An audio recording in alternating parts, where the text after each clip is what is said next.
BJP के राष्ट्रीय अध्यक्ष जेपी नड्डा जब न्यूज 18 के सबसे बड़े मंच पर पहुंचे अजेंडा राजस्थान में, उन्होंने कहा कि 2/3 बहुमत के साथ सरकार बनाएंगे। इसके बाद से ही सियासत का बाजार गर्म है। इस रिपोर्ट में देखिए।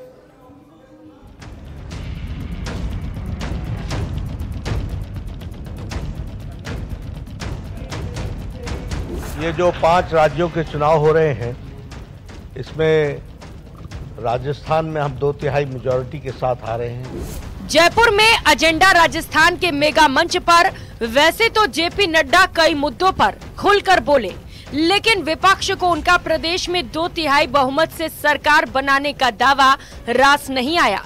एक बार फिर सुनिए राजस्थान के मेगा इवेंट में क्या दावा किया था। ये जो 5 राज्यों के चुनाव हो रहे हैं, इसमें राजस्थान में हम 2/3 मेजॉरिटी के साथ आ रहे हैं। तो इसलिए जैसे हम 5वां मैच भी जीतने वाले हैं, वैसे ही इंडिया जीतने वाली है, वैसे ही भारतीय जनता पार्टी भी एक तरीके से स्वीप करेगी चुनाव को। ये आप देखने वाले हैं। जी, प्रदेश में 2/3 बहुमत से सरकार बनाने के दावे पर कांग्रेस प्रवक्ता आलोक कुमार ने जवाब दिया है। उन्होंने कहा कि नड्डा जी हिमाचल चुनाव में भी ऐसे ही दावे करते थे। उन्होंने ईडी के इस्तेमाल पर भी जवाब दिया।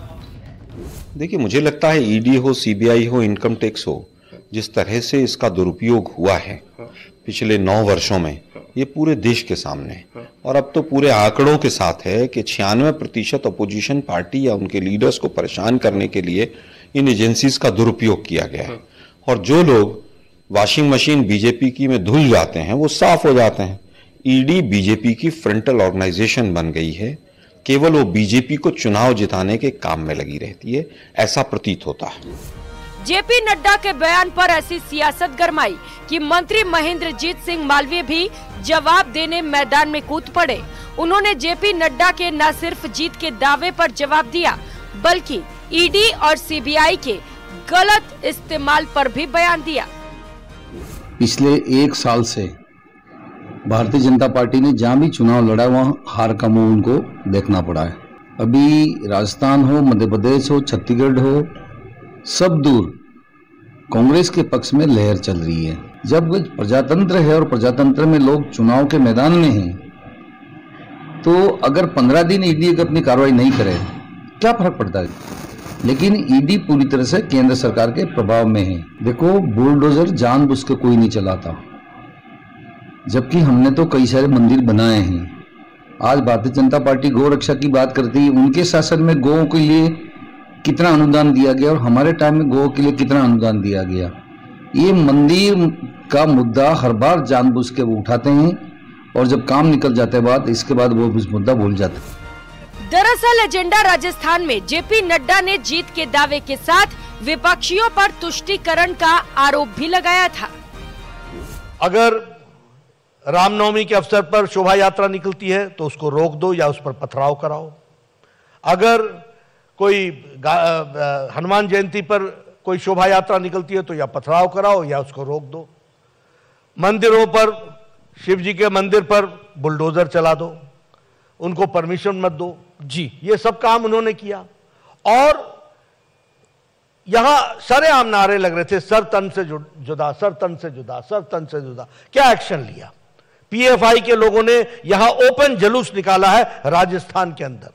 पीएफआई के लोगों ने, एक बैंड ऑर्गेनाइजेशन है, क्या किया अशोक गहलोत ने? ये नियत नहीं बताती है उनकी। और ये घटनाएं घटेंगी तो फिर कन्हैया लाल जैसी घटना घटती है। जेपी नड्डा के बयानों के बाद कांग्रेस नेता उनके तमाम बयानों पर रिएक्शन देते नजर आए। उसमें मंत्री और सिविल लाइन से कांग्रेस उम्मीदवार प्रताप सिंह खाचरियावास भी शामिल थे। जेपी नड्डा जी ने ही शायद वो राम सेतु उन्होंने बनाया होगा, बीजेपी वाले लगे होंगे वहां पे। वो तो वानर सेना ने भगवान राम के पत्थर डाल के राम सेतु बनाया। डायलॉग बाजी करने के अलावा बीजेपी के पास कुछ नहीं है। भगवान राम हमेशा कहते हैं, मेरे राम ऐसे हैं जो करुणा बरसाते हैं, जो प्यार बरसाते हैं, जो सबको एक ही आंख से देखते हैं, प्यार और प्रेम देते हैं, खून खराबा नहीं करते, दंगे फसाद की बात नहीं करते। भगवान राम, हमारे राम, मेरे राम पूरे ब्रह्मांड के मालिक है। बीजेपी कहती है सिर्फ हिंदुओं के हैं। महात्मा गांधी कहते हैं, ईश्वर अल्लाह तेरो नाम, सबको सन्मति दे भगवान। चाहे गीता चाहे कुरान सब में बसते राजा राम। तो राजा राम तो ब्रह्मांड के मालिक है, बीजेपी राम का कद छोटा क्यों करना चाहती है? इसके बाद कांग्रेस के दिग्गज नेता आनंद शर्मा भी नड्डा पर पलटवार करने से नहीं चूके। कांग्रेस ने हमेशा ये कहा था कि जो भी सर्वोच्च न्यायालय का निर्णय होगा उसको हम स्वीकार करते हैं। हमने उसका स्वागत भी किया, निर्णय आया, हमने कभी उस पे कोई दूसरा हमारा मत नहीं था। पर भगवान राम ने बीजेपी की स्थापना भी नहीं की थी। देशभक्त ये हैं, राम भक्त ये हैं, सब कुछ ये है। राम का आचरण भी तो देखे, वो तो मर्यादा पुरुषोत्तम थे। चुनाव से पहले दावों और वादों का दौर चलना स्वाभाविक है, लेकिन जनता क्या चाहती है वो मतदान के जरिए बयां कर देती है।